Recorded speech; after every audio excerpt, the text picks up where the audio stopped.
그런데요, 최근에 윤석열 대통령이 참모들에게 소통 강화를 주문하면서 했다는 얘기가 언론 보도로 전해지면서 좀 발칵 뒤집혔어요, 안진용 기자님. 네, 어제 일부 언론에 따르면은요, 윤석열 대통령이 참모들에게 전 정권 때 1시 30분으로 엄격하게 적용됐던 점심시간을 좀 제한을 없애라고 지시했다는 보도가 있었습니다. 밥 먹고 1시 반까지는 들어오라고 했나 봐요. 네네. 그런데 이게 단순히 점심시간을 넉넉히 쓰라는 의미는 아니고요. 그 안에는요, 각계 전문가들은 물론 언론과 충분히 만나 적극적인 대화와 소통을 나누라는 의미가 포함됐다고 볼 수 있습니다. 네. 즉, 점심시간 역시 업무의 연장이라고 본 것이죠. 네. 근데 이 말 다음에 한 대통령실 관계자는요, 낮술만 빼면 다 하지 않겠냐라는 얘기를 했고, 이에 대해서 윤 대통령이 설명하고 소통하는 과정에서 필요하다면 낮술도 괜찮다라고 답했다는 언론 보도였습니다.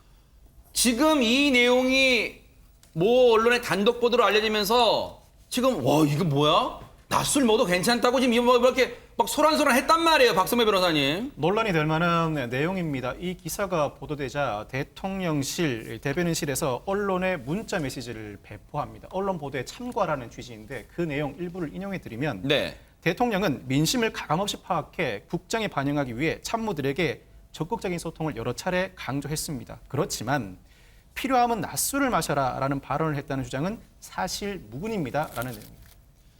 문자가 이제 대변인실 통해서 온 거예요. 그거 사실 무근이에요. 그런 말을 대통령이 한 적이 없어요. 그런데 민주당은 가만히 안 있는 것 같아요, 허지원 변호사님. 맞습니다. 김남국 민주당 선대위 대변인이요. 아니땐 굴뚝에 연기 날 리가 없다라고 지금 계속해서 의혹을 제기를 하고 있습니다. 애주가인 윤 대통령의 성향상 이런 얘기를 했을 것 같다라는 취지인 건데요. 대통령께서 국회에 와서는 대한민국이 위기에 직면했다고 하면서 협조를 요청하더니 참모진에게는 낮술도 괜찮다라고 했더니 충격 그 자체다. 국민이 공직기관까지 걱정을 해야 되느냐. 낮술은 검찰 특유의 문화인데 공직사회에서는 받아들여질 수가 없고 윤 대통령은 최고 공직자로서 언행에 유의하라라고 주장을 하고 있습니다. 자, 그런가 하면 윤석열 대통령이 조금은 곤혹스러운 상황에 처할 또 다른 얘기가 있어요. 그게 뭡니까, 허주연 변호사님? 네, 강용석 후보가 최근에 윤석열 대통령과 통화를 했다라고 주장하면서 파장이 일고 있는데요. 아하. 강용석 후보가 한 언론과의 인터뷰에서 이 두 사람이 지금 사법연수원 23기 동기거든요.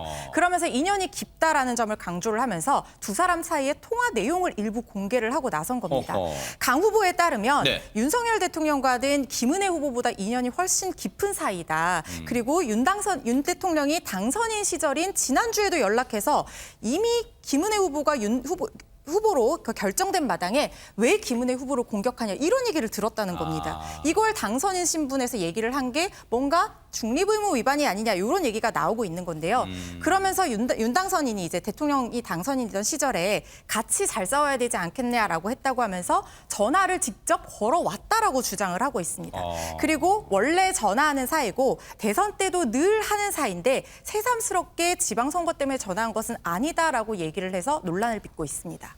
중요한 건 본인이 대통령한테 만약 걸었는데 이런 대화를 했다는 것도 부적절한데 강용석 후보 입장에서 얘기를 들어보면 대통령이 먼저 전화를 걸어왔다고 얘기하는 거예요.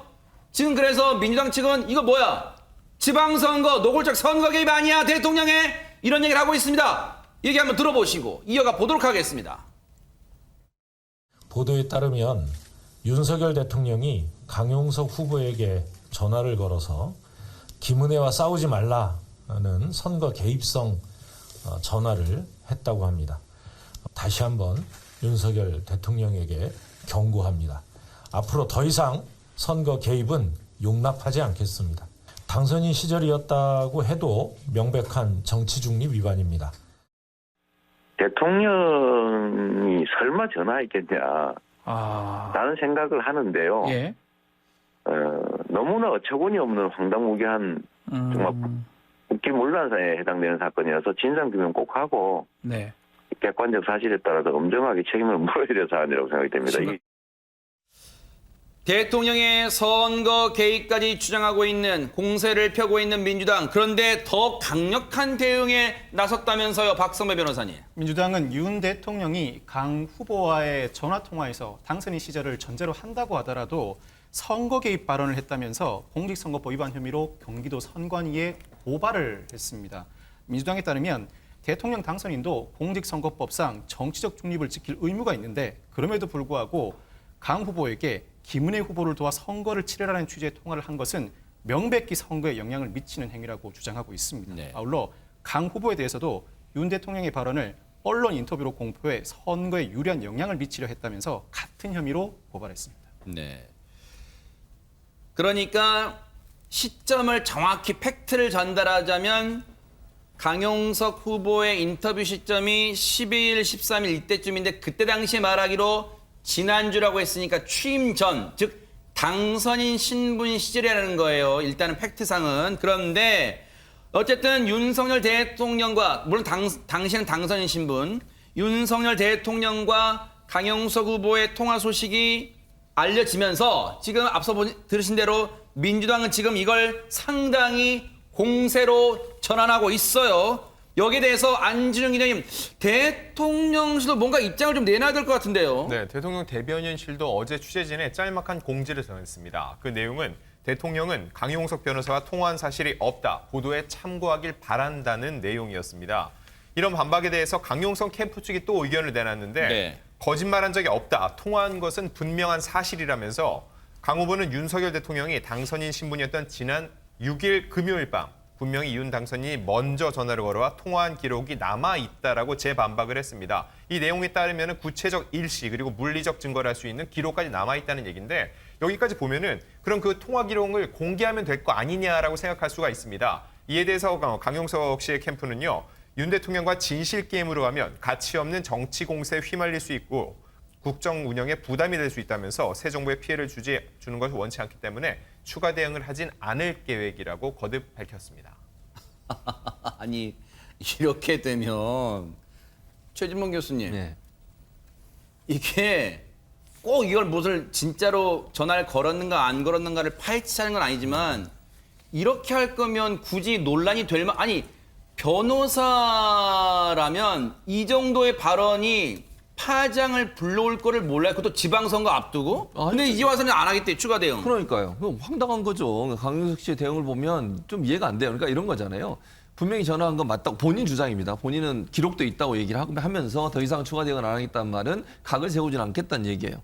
그럼 뭐 어쩌자는 건지 잘 모르겠습니다. 이런 태도를 보이는 것도 저는 국민들이 볼 때 상당히 좀 이해가 안 되는 태도라는 생각이 들고 문제는 이게 대통령과 강용석 이제 후보 간의 진실 공방이 되면 계속 이 대통령실은 부담이 될 수밖에 없어요. 네. 그래서 저는 이런 일이 계속되는 것도 강용석 후보에게도 안 좋지만 윤석열 대통령한테 부담으로 남을 수 있다는 점 기억하시기 바랍니다.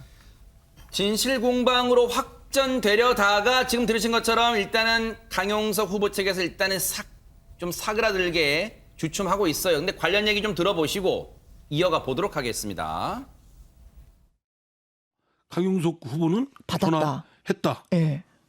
그럼 제가 볼 때는 전화한 게 맞겠죠.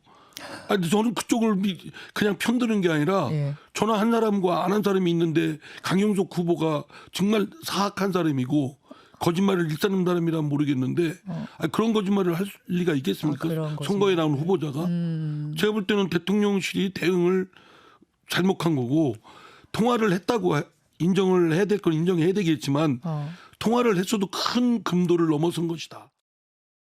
대통령실에서 이거 가지고 거짓말했을 것 같지는 않아요. 강용석이 누굽니까요? 참 까는 사람인데 그런 거고. 예. 다만 그 행위가 사실이었다고 한다면 대단히 부적절한 행위였다라고 말씀드리겠습니다. 강용석하고 이준석은 조심해야 돼요. 권상희 평론가님, 이조차도 보는 각도에 따라 상반되네요, 지금. 네. 일단 뭐 저는 뭐 지금 대통령의 입장과 그리고 강용석 후보의 입장이 다르기 때문에 누구의 입장이 더 맞다 아니다라고 얘기하기는 상당히 어렵습니다. 하지만 확실한 건 만약 사적 통화가 이루어졌다면 이 사적 통화 이루어졌다는 걸 공개된 장소에서 이야기하는 강용석 후보 같은 경우는 정말 참을 수 없는 가벼운 존재가 아닌가라는 생각이 들고요. 그리고 지금 만약에 통과가 됐다면 저는 그걸 굳이 언급했다는 이유, 뭐 강용석 후보가 지금 뭐 단일화 제안을 하지 않았습니까? 그런 상황에서 윤석열 대통령과 나 이렇게 전화하는 사이야라는 걸 강조하려고 이야기를 했던 것이 아닌가 싶은데 발언 하나하나 조심해야죠. 경기도 후보인 동시에 또 대통령과 연관되어 있는 언급을 이렇게 쉽게 한다는 것 자체가 사실 납득이 되지 않습니다. 네. 한 50초 남았는데 허주현 변호사님 지금 경기지사 강용석 후보도 뛰고 있는 경기지사 판세는 어떻습니까 지금? 지금 민심이 갈팡질팡하고 있는 걸로 보입니다. 여론조사 소개해드릴 텐데요. 중앙일보가 한국갤럽에 의뢰해서 13일부터 14일 도내 만 18세 이상 남녀 1,010명을 대상으로 진행한 유무선 전화면접 여론조사 결과 김동연 후보가 38.1%, 김은혜 후보는 40.5% 지지율을 기록했고요. 지지율 격차 2.4%포인트에 불과했습니다. 그런데 다른 여론조사 결과 보실 텐데요. 매일경제와 MBN이 매트릭스에 의뢰해서 조사한 결과 차기 지사 선거에서 김동연 민주당 후보가 5.1%로 36.4%를 기록한 김은혜 후보를 오차 범위 밖에서 크게 따돌린 상황입니다. 지금 그래서 앞으로 민심이 어떻게 될지 지금 굉장히 궁금한 대목입니다. 그러니까 19일부터 이제 공식 선거 운동이 시작되면 여론조사 공표 금지까지는 아마 계속 나올 텐데 그때도 엎치락 뒤치락 할지 한번 지켜볼게요.